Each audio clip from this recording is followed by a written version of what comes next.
Hello, my name is Daniel. Thank you for being here with me today. If you enjoy real, heartbreaking cheating stories from Reddit, don't forget to subscribe to the channel, hit the like button, and leave a comment to share your thoughts. It really means a lot to me. This is a story that lingers, like a shadow, the kind that quietly steals the warmth from a room every time you think about it. It's about love and loss and the pain of not knowing if the memories you hold close are even real. The story comes from a woman named Clara, 32, who lives in the small, rainy town of Port Townsend, Washington. Clara had been with her boyfriend, Evan, 34, for 3 years. By all appearances, they had something rare and unshakable, a relationship that felt gentle and safe, the kind that makes you believe in forever. They had been making plans to move in together, to merge their lives into one. But a month ago, everything shattered. Evan died suddenly in a tragic accident. Clara's world collapsed in an instant, and his family was just as wrecked, each of them wandering through grief that felt endless. 2 weeks after his death, Clara received something that made her heart race and her stomach sink. Evan's mother came to her quietly one afternoon, holding a cardboard box she had found while cleaning his old room. He had stayed over there sometimes, so his space had been left just the way he'd kept it. She thought she was helping by sorting through his things, but when she found the box, she hesitated. On the lid were Evan's neat block letters, the same initials as Clara's own name. Evan's mother didn't open it. She told Clara she'd seen what looked like letters, dried roses, and a few other items tucked inside. She assumed they were Clara's things, keepsakes of their love, and thought Clara should be the one to go through them alone. Clara took the box home, but couldn't bring herself to lift the lid. She tucked it away in the back of a closet, telling herself she'd look when she was ready, though she feared that moment might never come. Days later, Clara went to the cemetery. The sky was gray, the kind of gray that seemed to seep into her skin. As she approached Evan's grave, she froze. A woman was already there, standing in front of his headstone, her shoulders trembling as she cried. She didn't know her. She wasn't family, wasn't a friend. The stranger placed flowers gently on the grass and wiped her eyes. Clara stood still, just far enough away that the woman wouldn't see her, but close enough to watch every motion. After a few minutes, the woman turned and walked away without a word, never even glancing in Clara's direction. That night, Clara couldn't sleep. The woman's face haunted her. Who was she? How did she know Evan?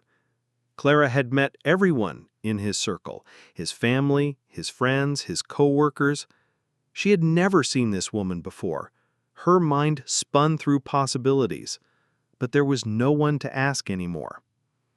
The next day, Clara went to see Evan's closest friends, her voice shaking as she told them about the encounter. When she described the woman, the room fell quiet. His friends exchanged looks, uneasy, as if holding back something they didn't want to say. Clara begged. She cried. She told them she needed to know the truth, even if it broke her. Finally, one of them spoke. The woman was Evan's ex. Another admitted he had told her about Evan's death, even about where he was buried, because he thought Evan would have wanted her to know. Clara felt her chest cave in, her heart dropping to her feet. She pressed for details, desperate for something solid. They told her Evan and this woman had known each other since childhood, going back to elementary school. Evan had loved her for years. They dated in high school for about 4 years, then drifted in and out of each other's lives until just 2 years before Clara and Evan met. One friend said Evan claimed to have cut all contact 5 years ago, but they weren't sure if that was entirely true. Clara's mind twisted. The woman's name even started with the same letter as hers. Now she didn't know what to think. Should she reach out to this woman? Should she ask if she and Evan had overlapped, if there had been betrayal beneath the love story Clara believed in? Clara knew the first thing she should do was open that damn box. Inside could be proof, one way or the other, maybe mementos from her, maybe pieces of a past he hadn't truly left behind. But she couldn't bring herself to do it. The fear was too heavy. If she opened the box, she might not just lose Evan all over again. She might lose the beautiful image of him she still clung to, the man she thought he was, the memories she needed to survive. She sat in the dark, holding that fear, wondering if the truth would heal her or destroy her completely. Clara's friends urged her to let it go. They told her there was no point digging into the past when Evan wasn't here to defend himself. They reminded her that nothing good could come from reopening wounds and that maybe the kinder thing for her heart was to leave the questions unanswered. People online echoed the same sentiment. One person wrote that, since Evan was gone, investigating would only keep her trapped in grief. Another said it would bring nothing but pain and would likely make healing even harder. Clara read those words again and again. Knowing they were coming from a place of reason, yet she couldn't quiet the ache in her chest. The uncertainty gnawed at her. If she didn't know the truth, her memories of Evan would always carry a shadow, and she feared that shadow would grow heavier over time. She didn't want to think of him with doubt swirling in her mind, but she also didn't know how to push that doubt away. Grief does strange things. It distorts thoughts, magnifies fears, and sends you down endless corridors of what if. Clara admitted to herself that if she were in someone else's shoes, she'd probably tell them to let the past rest too. But she knew herself too well. She needed closure, some kind of answer to ease her spiraling thoughts. Otherwise, she'd keep replaying every moment, every word Evan had ever said, wondering if she had missed something. A kind voice online, someone who signed their name Dorothy, wrote something that stayed with her. This feels bigger than Reddit. Have you thought about talking to a therapist who knows grief well? Dorothy's comment hit her hard. Clara hadn't even opened the box yet, hadn't dared to look at what was inside, but she was drowning in what-ifs. There was a small part of her that still clung to the idea that the box might only hold pieces of their love, their shared moments. But there was another part that feared the opposite. She thought about returning it to Evan's mother, letting her decide what to do.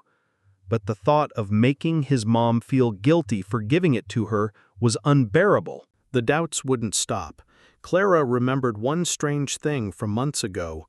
She had once stumbled across an Instagram account of Evan's that she didn't recognize. When she asked, he told her it was just a page for his photography, nothing more. She believed him then, but now, in the haze of grief, her mind twisted that memory into something darker. Clara eventually posted an update admitting she had spiraled into paranoia. She confessed that when she first shared her story, she half expected people to tell her to tear into the box, to confront the woman at the grave, to hunt for answers. Instead, she found something else: kindness. Strangers online told her to take care of herself, to protect her heart. She realized then just how much she was unraveling. The fear, the uncertainty, the grief. It was all too much. So Clara did something she hadn't done in years. She called her mother. Her voice shook as she told her she needed help. Her mom arrived within an hour. Clara cried in her arms the whole night, tears soaking her mother's sweater. The next morning, her mom helped her find a psychologist. Together, they also found a grief counselor, a thanatologist, someone who specialized in this kind of loss. Clara has had a few sessions since then. She won't pretend she's fine. She says some days feel like she's floating outside her own body, disconnected from everything, forgetting for just a moment that Evan is gone, until the realization crashes back in. Sometimes her first instinct is still to call him when something happens, only to feel that hollow ache when she remembers she can't.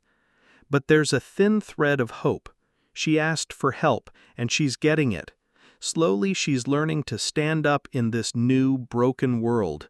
She knows it will take time. And yet, the box remains.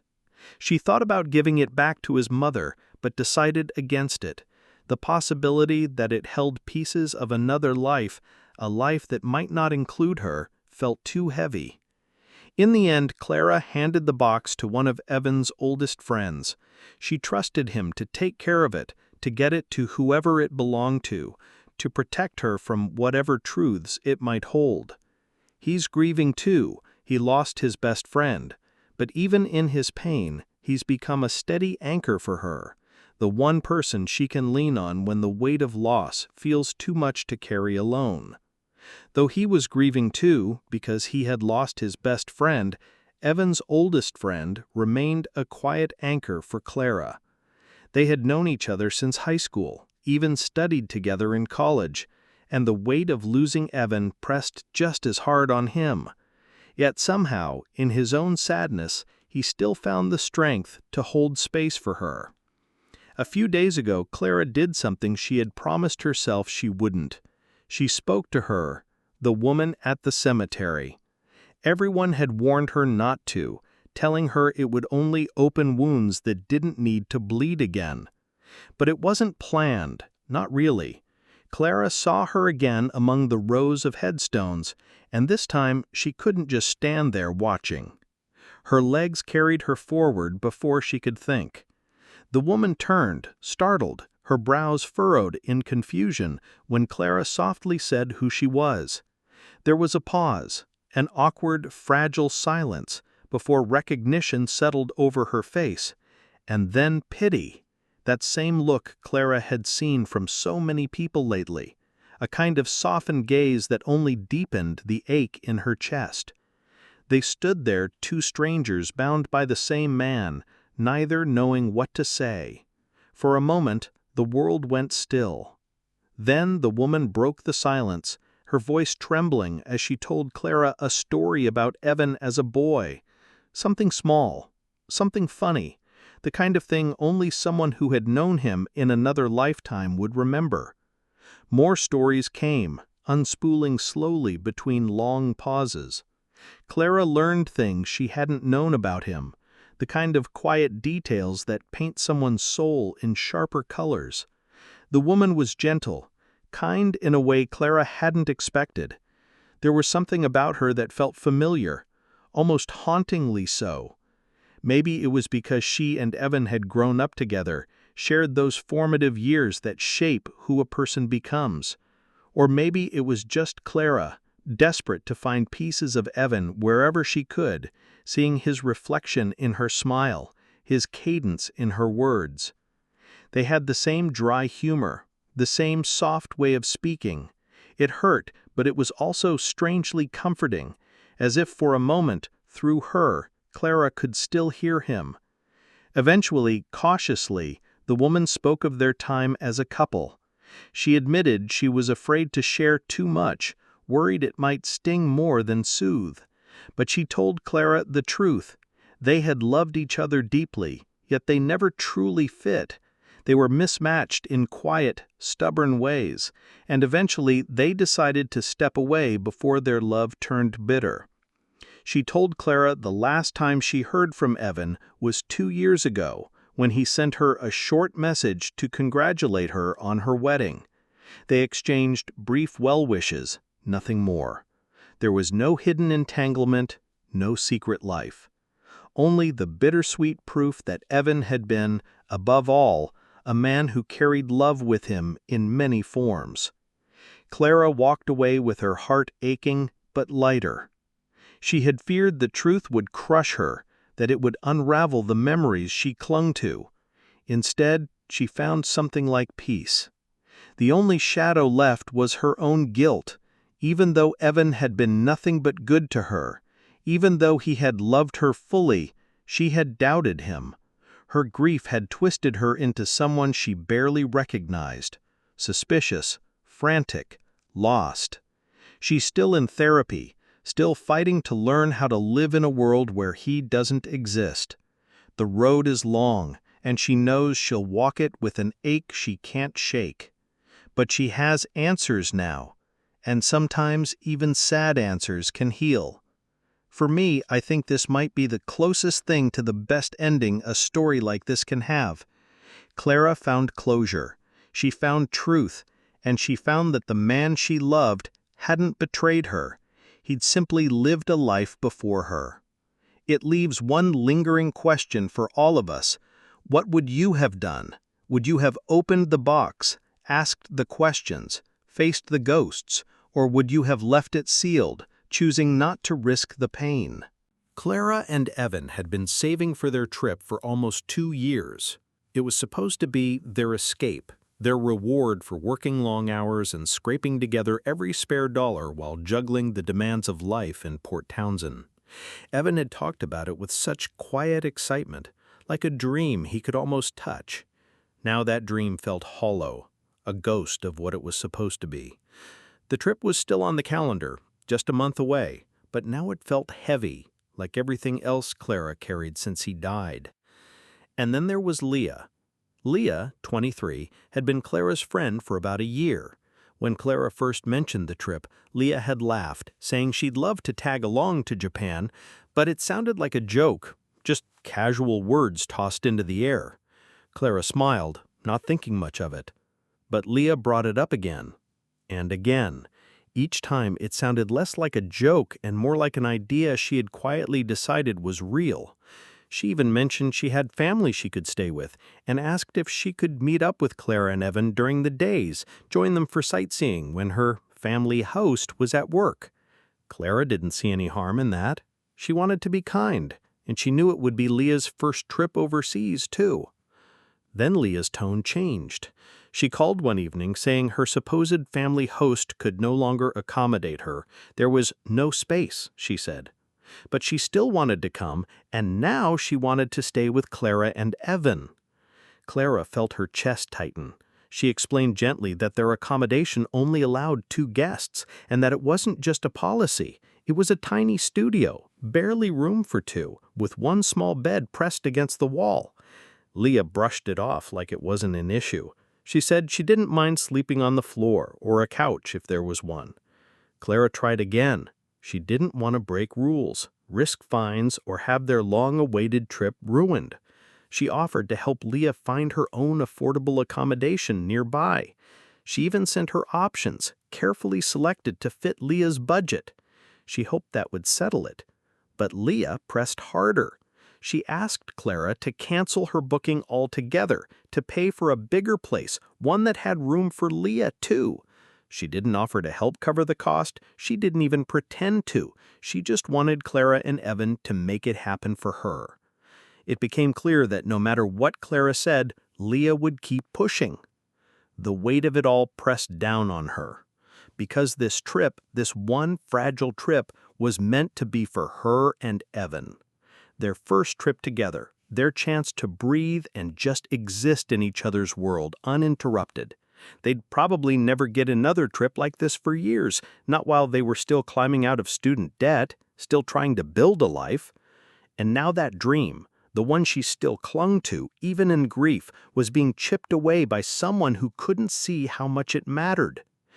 Clara didn't know what to do. She didn't want to hurt Leah's feelings, but she could feel the edges of anger creeping in. Why was she being asked to give up the one piece of joy she and Evan had been planning for so long? People online didn't hesitate. They told her plainly, this trip was supposed to be romantic, just for her and Evan. Letting Leah tag along would turn it into something entirely different. Some even said she wasn't the one being unreasonable. Leah was. One comment stuck with her. Someone wrote, letting Leah tag along wasn't just about losing privacy. It would change the entire trip. Every plan, every moment would be shaped by what Leah wanted, what Leah needed. It was a cruel truth, but Clara knew they were right. It felt like Leah had been quietly planning this all along, stringing Clara along with talk of just visiting during the day until she could push her way into the center of their plans. But how could Clara say no now? How could she set a boundary when she felt like she had lost every bit of strength she had? The thought of that trip, the trip that should have been for just her and Evan, weighed heavier than ever. It was painfully clear what everyone was saying. This trip was supposed to be a romantic escape, not a group vacation. Strangers online pointed it out bluntly, saying that if Clara let Leah wedge herself into these plans, the trip wouldn't belong to her and Evan anymore. It would become something else entirely, another burden to carry instead of the joy they had saved for. One comment struck her the hardest. Someone wrote, "Tell her plainly, you and Evan deserve this trip to yourselves. You don't want to share a single bed with someone sleeping on the floor beside you. This isn't about being cruel, it's about protecting the space you and he built together." Clara stared at those words until they blurred. The truth was uncomfortable but undeniable. She valued Leah's friendship, but this trip wasn't about friendship. It was about Evan and her, the promises they made to each other, the fragile piece of happiness they had been holding on to. Other voices chimed in too, their tone sharper. Some called Leah's behavior dense, intrusive, even manipulative. "How can she not see how much of an intrusion that is?" one person wrote. Another joked about sending a picture of a tricycle with a red slash through it. Clara almost laughed, but the lump in her throat wouldn't let her. There was another comment, softer but no less direct. "Just tell her the truth. This is a trip for two. If she wants to visit Japan, she's welcome to take her own trip. But this time, you need to draw a line." Clara read it again and again, as if memorizing the words might make saying them easier. She thought about the conversations she had already had with Leah, how she had danced around the truth, hinting that this was meant to be private, hoping Leah would take the hint. But Leah didn't. Clara remembered that when she and Evan first talked about the trip, she had even joked to Leah that it would be basically our honeymoon, a silly half-joke that wasn't a joke at all. She had mentioned anniversary plans, even baking a cake in Kyoto, and thought that would set the tone. But Leah hadn't let go. At first, Clara thought letting her tag along for a day or two might not be so bad. She imagined walking through temples, maybe a shared lunch or two, then parting ways in the evenings. She thought she could be generous without losing the essence of what she and Evan had planned. But then Leah's story kept shifting. First, she was staying with relatives and would only join during the day. Then she had no place to stay at all. Then she started suggesting they find a bigger place at Clara and Evan's expense so she could stay with them. The line between visiting and intruding blurred so fast Clara could barely see it anymore. And now, with Evan gone, that line felt even thinner. Clara admitted something she didn't want to say out loud. She had trouble with boundaries. She always had. She hated saying no. Hated hurting people, hated feeling like she was letting someone down. That weakness, that longing to keep the peace, made her easy to push. Leah kept pushing. Clara felt her patience splintering. She thought she and Leah had grown close, especially since they had bonded over their shared healthcare major. But now she could see it. Maybe Leah wasn't being a friend at all. Maybe she just saw an opportunity, a chance for a free trip, and took it. It hurt in a way Clara hadn't expected, because she wanted to believe Leah cared about her. She wanted to believe that someone she'd let into her life wouldn't take advantage of her like this. But the longer this dragged on, the more the truth sunk in. This had probably been Leah's plan all along. From the first time she joked about going to Japan, from the casual mentions of maybe meeting up during the day, from the sudden change of plans, the family member who suddenly had no space. Piece by piece, Leah had been laying the groundwork to turn Clara and Evan's trip into her own. Clara could see the future too clearly now. She could see Leah inserting herself into every moment. She could see their quiet dinners turning into group meals, their mornings interrupted by someone else's plans. And that dream, that fragile, perfect trip Evan had once smiled about, would vanish completely. Leah's insistence became relentless. What started as casual talk of meeting up for a day or two turned into plans for her to weave herself into every moment. She hinted she'd need to spend even more time with Clara, made subtle comments about which restaurants they should try, and even joked about dropping by their apartment each evening. Clara felt her heart sink. The trip she and Evan had once dreamed about, the one that was supposed to be their sanctuary, was slipping away, being reshaped by someone else's expectations. She sat there in the quiet, staring at the faded itinerary on her kitchen table, feeling the weight of every compromise she'd been asked to make. Grief was already stealing so much, and now this. The thought of losing one more thing, one more memory, felt unbearable. In real life, situations like Clara's happen more often than we realize. Grief and vulnerability can leave you exposed, and people, sometimes even friends, can unintentionally take advantage of that fragility. Setting boundaries might feel harsh when you're already hurting, but it's a crucial act of self-protection. If you feel someone is pushing into your space, learn to say no clearly and without guilt. Healthy boundaries don't mean shutting people out. They mean protecting the time, energy, and emotional well-being you need to heal. Seeking support from trusted friends, family, or a therapist can also help you feel steadier when those lines are tested.